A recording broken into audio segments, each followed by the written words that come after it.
Theorem of Parallax statement. Moment of inertia of an object about any axis, say I0, is a sum of moment of inertia about an axis parallel to this given axis and passing through the center of a mass, that is IC, and the product of mass of the object and the square of a distance between these two axes, that is ms square. So we can write the statement in the formula I0 is equal to IC plus mh square. Consider a rigid object of mass m. Draw the any axis XOP passing through the point O. Point O will be any point of this rigid object. Let C be the center of the mass of the object. So the axis ACB is passing through the center of mass C of the object and parallel to this given axis XOP, and it is located at a distance h from it.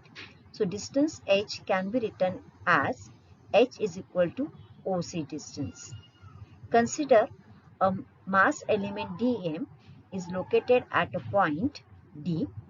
So the perpendicular distance of this point D from the axis XOP is OD, and the perpendicular distance of this point element from the axis ACB is a CD.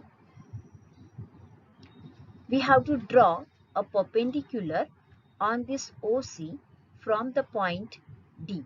So we have to proceed the line OC and we have to draw a perpendicular from the point D to this line OC. So let DN is a draw a perpendicular line on this OC. Moment of inertia of the object dm about the axis ACB, which is this axis is passing through the center of the mass of a rigid body, is given by IC is equal to integration of perpendicular distance square into dm, that is a dc square dm, label it as a equation 1.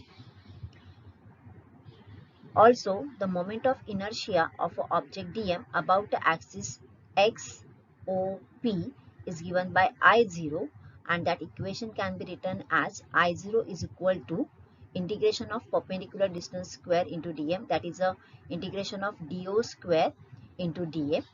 Now this ODN is a right angle triangle. We can apply a Pythagoras theorem here and we can just write down the value of do square as a one side square plus second side square, that is we can write down here dn square plus n0 square. Now what is this n0? N0 is nothing but addition of this Cn plus Co. So just split this value NO into these two terms. So we can write down the equation I0 as an integration of into the bracket dn square plus nc plus Co whole square close the bracket into the dn.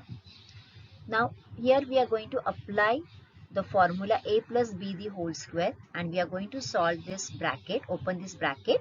So we can write down the equation as I0 is equal to integration of dn square plus nc square plus 2 times of nc into Co plus Co square close the bracket into dn. Now here whatever the red color terms are there, they are the sides of this triangle CDN, and this triangle CDN is also a right angle triangle. So we can use a Pythagoras theorem and we can write down the dn square plus nc square is nothing but the hypotenuse square, that is a dc square. And also we know that the CO distance is nothing but the h value. So just substitute the value of this dn square plus nc square as a dc square and co as a h value, we can write the equation as I0 is equal to integration of dc square plus 2nc plus h plus s square into dn. Now we are going to open the bracket and integrate as well as multiplying with this dm. We can write the equation as I0 is equal to integration of dc square dm plus integration of 2nc into h into dm plus integration of h square dm. Now we are going to take the common or the constant terms out of this integration sign, and we can write down the equation as I0 is equal to integration of dc square dm plus 2h is a that is a constant term of this second term, so just taken it as a out of this integration sign, so we can write here 2h integration of nc dm plus here also s square is a constant term, so it is taken out of this integration sign and we can write down here s square into integration of dm.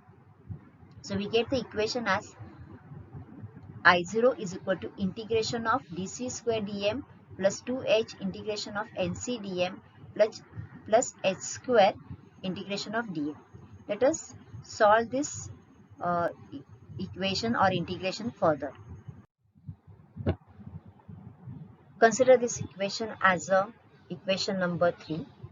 Now, integration of this dc square dm is nothing but we can write down as a IC, because this is a DC is a perpendicular distance from the axis which is passing through the center of this center of the mass of this object. So we can substitute the DC square dm is nothing but the IC, and also we know that the integration of dm is nothing but the integration of summation of the all such dm elements of this rigid body, which gives us a total mass of a rigid body. Let's consider that is nothing but the capital M. So now NC is a distance. This is a NC is a process distance of a point from the center of the mass, and any point or the any mass distribution is symmetric about the center of mass, and thus from the definition of the center of mass we get integration of NC dm is nothing but a 0, because the mass distribution is symmetric about the center of mass. So just substitute the value of the each term in the equation 3. We can write down I0 is equal to this integration of dc square dm is nothing but the IC, then 2h into integration of NC dm is a 0 factor, and h square is as it is, and integration of dm is nothing but the total mass m. So we get the equation as I0 is equal to IC plus mh square, and this is a mathematical form of the theorem of parallel axis.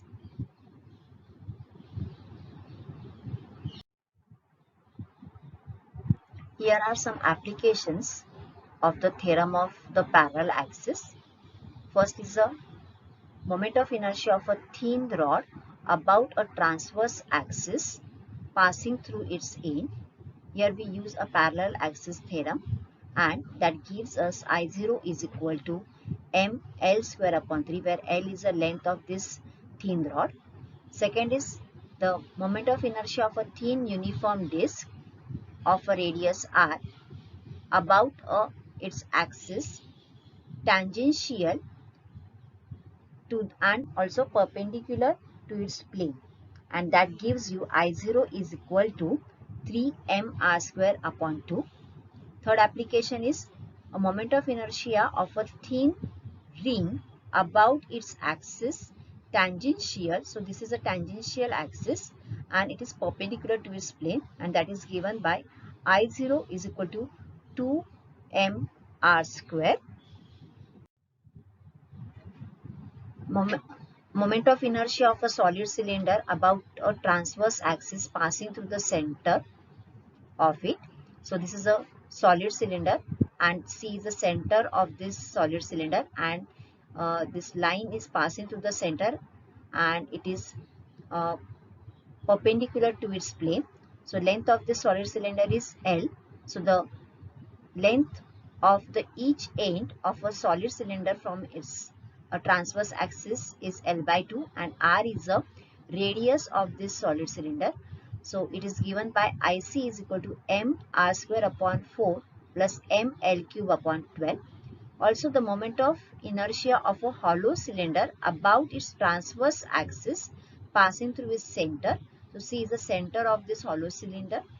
The length of the each end of a hollow cylinder from the transverse axis is L by 2, and R is the radius of this hollow cylinder, and it is given by IC is equal to m r square upon 2 plus m L cube upon 12. The moment of inertia of a solid sphere about its tangent. So this is a tangent line of this solid sphere, and R is a radius of this solid sphere. So it is given by I0 is equal to 7 by 5 mr square.